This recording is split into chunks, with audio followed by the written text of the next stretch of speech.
Today I want to talk about two lies. It's a crazy subject and it's fraught with a little danger, but bear with me.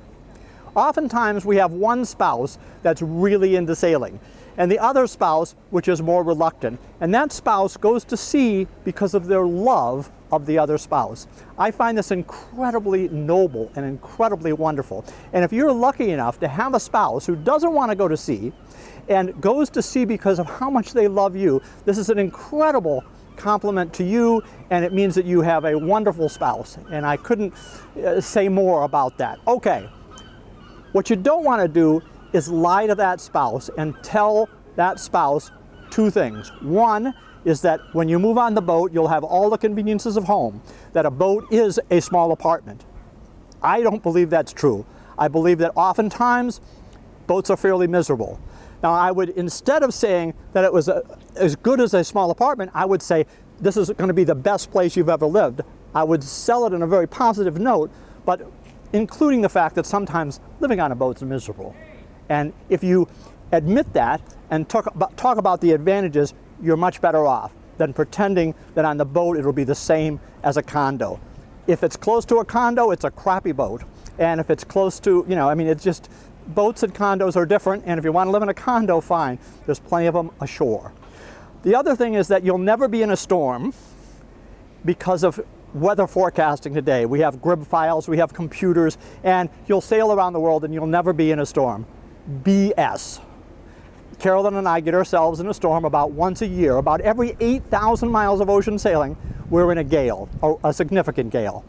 The reason that you don't want to tell your spouse you'll never be in a gale is because you and your spouse will get in a gale, and then your spouse will think something's horribly wrong. Something terrible is going to happen. Instead of telling your spouse that these gales are a normal part of cruising, as a matter of fact, they're really one of the fun parts. And Carolyn and I think of a small gale as a wonderful time out. We get to read books, we make bread, and it's really kind of a wonderful pause in the voyage.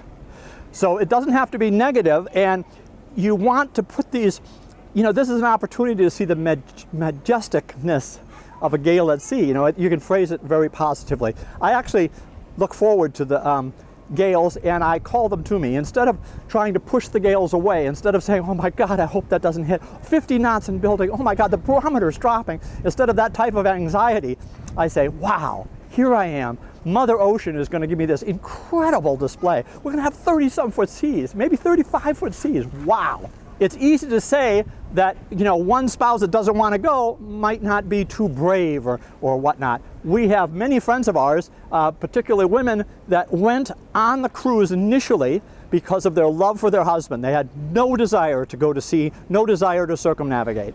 And they got themselves in a big blow. It was not comfortable. Their husbands didn't have a good time. They didn't have a good time. At the end of this blow, the husband said, oh my gosh, I want to sell the boat. We're done. And the woman said, I love this lifestyle.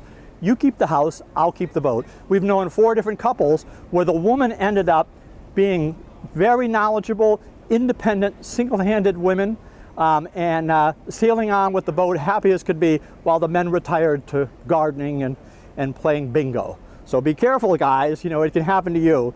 So don't start out with the two lies. Those two lies of a boat is the same as an apartment, and that you'll never get into a storm, because both aren't true. I'm Captain Fatty Goodlander for Cruising World Magazine, and I want to remind you to mind the rudder or meet the rock.